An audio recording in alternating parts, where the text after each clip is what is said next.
Bonjour. Bonjour. C'est parti. Vous venez pourquoi? Ma fille se sent prête pour avoir des relations sexuelles avec son copain.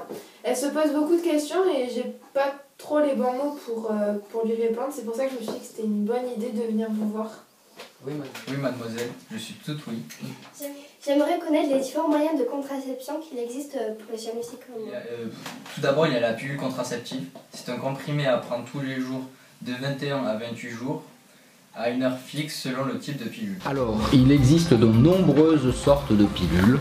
Pour essayer de schématiser les choses, vous avez des pilules contenant deux types d'hormones différentes, les œstrogènes et les progestatifs, et vous avez également des pilules qui ne contiennent que des progestatifs. Une consultation médicale... Oui, mais si j'oublie de la prendre, qu'est-ce qui se passe? En cas d'oubli supérieur à 12 heures, vous n'êtes plus protégé. Mes copines m'ont dit que la pilule faisait grossir. Est-ce vrai? C'est vrai? Faux. Parmi les femmes qui utilisent la pilule, un quart ont tendance à grossir, un quart ont tendance à maigrir et le reste à garder le même poids. Ouais, mais apparemment elle donne des boutons.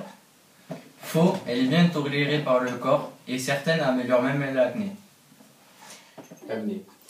La pilule protège-t-elle des infections sexuellement transmissibles et du sida et elle rend stérile?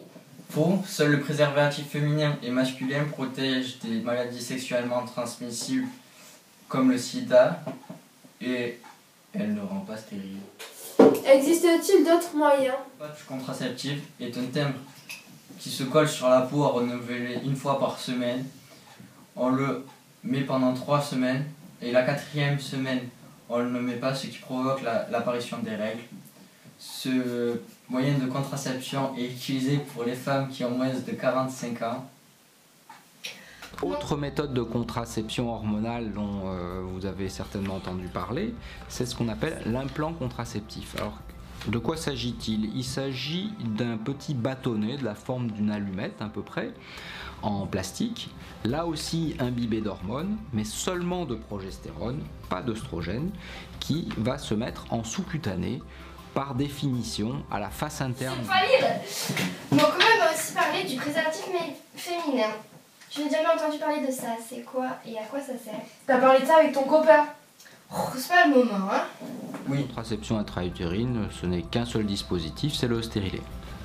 Simplement, vous avez la contraception intra-utérine classique, c'est un stérilet aujourd'hui en plastique entouré de cuivre. Le cuivre a permis un grand développement du stérilet puisque c'est grâce au cuivre que l'on a réduit considérablement les problèmes infectieux liés au stérilet et également augmenté l'efficacité contraceptive de ce mode de contraception. Sinon, vous avez un modèle mixte qui est un stérilet également en forme de T.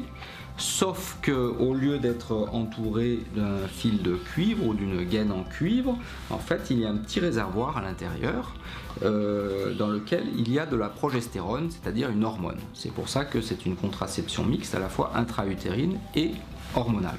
Voilà comment ça se présente. Ici vous avez un modèle un petit peu différent qui n'est pas en forme de T.